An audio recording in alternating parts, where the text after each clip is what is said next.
بسم اللہ الرحمن الرحیم صلی اللہ علی النبی الامی وعلی آلہ وصحبہ وسلم۔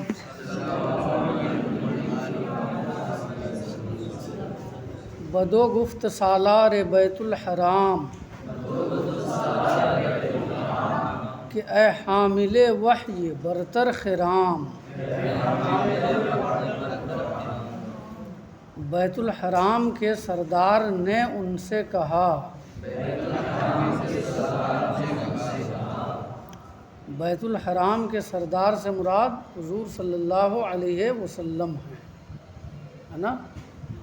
بیت کا معنی گھر، حرام کا معنی حرمت والا، عزت والا۔ کعبہ شریف کیا ہے؟ بیت الحرام ہے نا۔ سالار بیت الحرام کا معنی بیت الحرام کا سردار، اس سے مراد حضور صلی اللہ علیہ وسلم ہے۔ بدو گفت ان سے کہا، کن سے؟ حضرت جبرائیل علیہ السلام سے۔ کب کہا؟ اوپر پڑھ چکے کہ جب سدرہ کے مقام پر حضرت جبرائیل علیہ السلام آگے بڑھنے سے رک گئے۔ کیا کہا کہ اے حامل وحی برتر خرام، کہ اے وحی کے اٹھانے والے اوپر کو چلو۔ ہاں، خرام، خرامیدن مصدر سے ہے خرام، فعل امر۔ خرامیدن ٹہلنا، چلنا۔ کہ اے حامل وحی برتر خرام، کہ اے وحی کے اٹھانے والے اوپر کو چلو۔ یہاں پر حامل وحی، وحی کے اٹھانے والے سے مراد وحی کے لانے والے ہیں، یعنی حضرت جبرائیل علیہ السلام۔ نبی کریم صلی اللہ علیہ وسلم نے حضرت جبرائیل علیہ السلام سے کہا کہ اے وحی کے لانے والے اوپر کو چلو۔ چوں در دوستی مخلصم یافتی، عنانم ز صحبت چرا تافتی۔ جب تو نے مجھے دوستی میں مخلص پایا تو رفاقت سے منہ کیوں موڑ لیا؟ عنان کا معنی ہوتا ہے لگام، عنان کا معنی لگام۔ عنانم میں جو میم ہے وہ صحبت کا مضاف الیہ ہے۔ عنانم ز صحبت کا مطلب ہے عنان ز صحبتم، میری صحبت سے لگام۔ چرا تافتی، تو نے کیوں موڑ لیا؟ میری رفاقت سے، ہے نا، میری صحبت سے، میری رفاقت سے، ہے نا، اپنا لگام تو نے کیوں کھینچ لیا، کیوں موڑ لیا؟ مفہوم واضح ہے، سمجھ میں ہے نا۔ حضور نے کہا کہ اوپر چلو، جب تم نے مجھے دوستی میں مخلص پایا تو پھر یہاں رک کیوں گئے اور ساتھ کیوں چھوڑ رہے ہو؟ تو انہوں نے کیا کہا جواب میں؟ حضرت جبرائیل علیہ السلام نے بگفتہ فراتر مجالم نماند، بماندم کے نیرو و بالم نماند۔ انہوں نے کہا کہ اس سے زیادہ کی میرے اندر طاقت نہیں رہی، میں عاجز ہو گیا، کیونکہ میرے پر کے اندر طاقت نہیں رہی۔ فراتر، فراتر کا مطلب اس سے آگے، اس سے زیادہ۔ مجالم، مجال کا معنی طاقت، گنجائش، ہے نا، اور میم ضمیر ہے۔ مجالم نمان یعنی مجھ میں طاقت نہیں رہی۔ بگفتہ فراتر مجالم نمان، حضرت جبرائیل علیہ السلام نے کہا، عرض کیا کہ اس سے زیادہ کی مجھ میں طاقت نہیں ہے۔ بماندم، میں عاجز ہوں، میں بے بس ہوں۔ کیوں کہ نیرو بالم نمان، کیونکہ میرے پر کے اندر طاقت نہیں ہے، یعنی اس سے اوپر جانے کی میرے اندر سکت نہیں ہے، میرے پر میں طاقت نہیں ہے، سمجھ میں آنا، اس سے آگے میں نہیں جا سکتا، سمجھ میں آنا، میرا ساتھ یہیں تک تھا۔ اس سے آگے جانے کی میرے اندر سکت نہیں ہے، طاقت نہیں ہے۔ اور مزید کہا اگر یک سرے منہ برتر پرم فروغ تجلی بسوزد پرم، اگر میں ایک بال کے برابر بھی اوپر کو اڑوں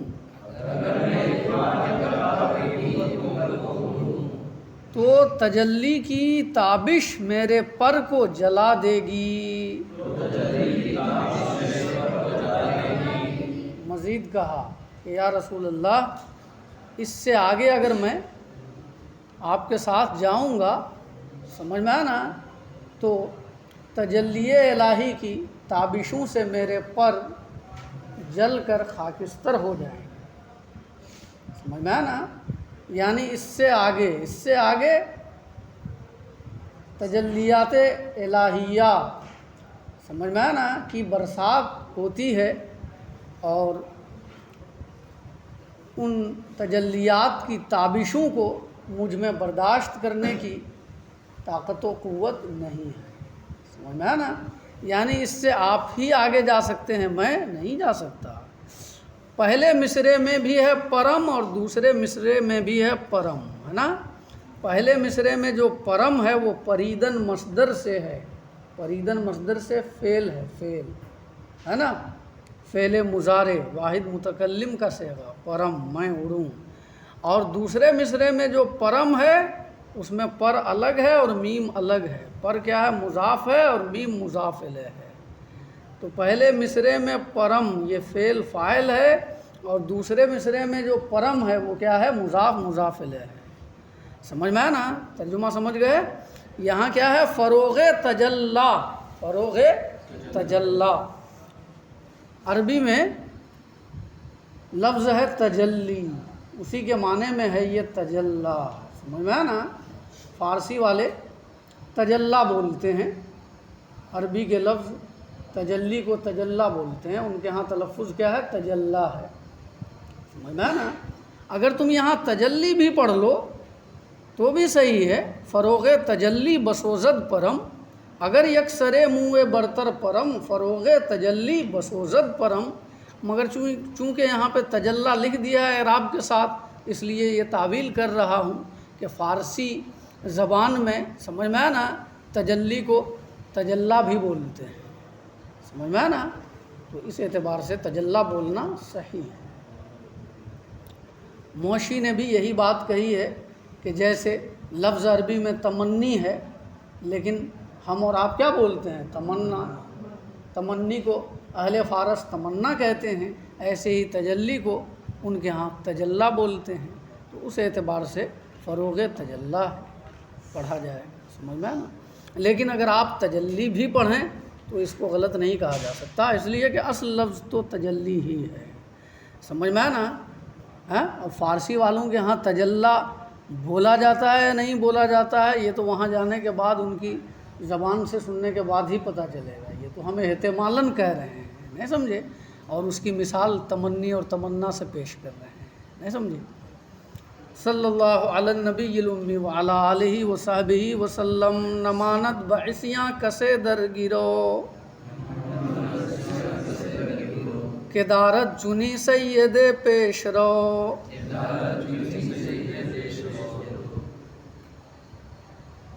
ایسا کوئی شخص جہنم کی قید میں نہیں رہے گا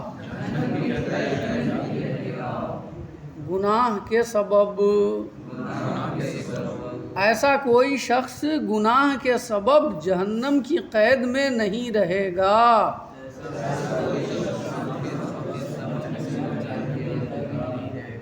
جو آپ علیہ الصلاۃ والسلام جیسا پیشوا رکھتا ہے،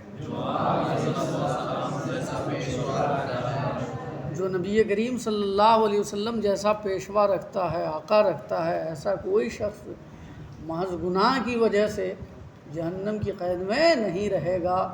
سمجھ میں آنا، ہاں، نعت کے اشعار ہیں نا، تعریف و توصیف میں کہہ رہے ہیں کہ ہمارے آقا صلی اللہ علیہ وسلم کی عظمت شان یہ ہے کہ جو آپ پر ایمان لائے گا وہ گناہ کی وجہ سے ہمیشہ ہمیشہ جہنم میں نہیں رہ سکتا۔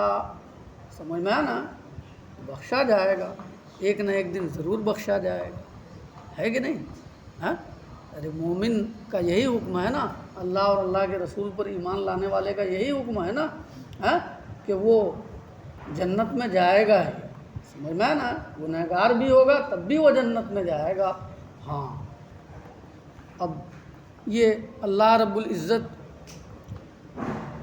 بہتر جانتا ہے، اور یہ اس کی مشیت میں ہے کہ وہ اپنے فضل سے کسی بندے کو بخش کر اول ہی موقع پہ، جس کو دخول اولی کہتے ہیں، جنت میں دخول اولی وہی عطا فرمائے گا، یا پھر یہ ہے کہ اس کے گناہ کی سزا دے گا اور اس کے بعد پھر اسے وہ جہنم سے نکال کر جنت بھیجے گا۔ لیکن جو بھی اللہ اور اللہ کے رسول پر ایمان رکھنے والا ہے، جو بھی نبی کریم صلی اللہ علیہ وسلم کو اپنا آقا ہے نا تسلیم کرتا ہے، نبی رسول جانتا ہے، مانتا ہے، تو ظاہر سی بات ہے کہ وہ گناہ کی وجہ سے ہمیشہ کے لیے جہنم میں نہیں رہے گا۔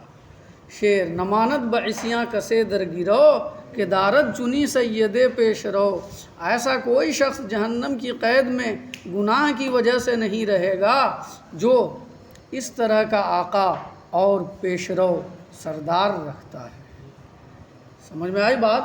لفظ کیا ہے؟ گروہ۔ گروہ کا معنی قید، قید سے مراد قید جہنم۔ عصیاں کا معنی معلوم ہے نافرمانی اور گناہ، سید کا معنی آپ کو معلوم ہے سردار، پیشرو کا بھی وہی معنی ہے۔ چہ نعت پسندیدہ گویم ترا، علیک السلام اے نبی الورا۔ میں آپ کی پسندیدہ نعت کیا عرض کروں، آپ پر سلامتی ہو اے مخلوق کے نبی، یعنی یا رسول اللہ میں آپ کی تعریف کرنا چاہتا ہوں، آپ کی نعت لکھنا چاہتا ہوں، سمجھ میں آنا؟ اور نعت بھی ایسی جو آپ کو پسند آ جائے، لیکن کیا کروں، جو کچھ بھی کہوں آپ کی عظمت شان، آپ کی شان اس سے بھی بلند ہے، آپ کی ذات اس سے بھی بلند ہے، الفاظ کا دامن تنگ ہے آپ کے مقام اور مرتبے کے لحاظ سے، سمجھ میں نا؟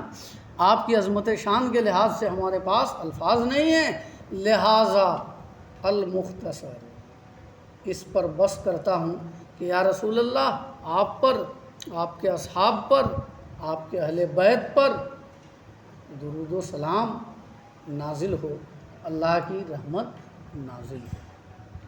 صلی اللہ علی النبی الامی وعلی آلہ وصحبہ وسلم۔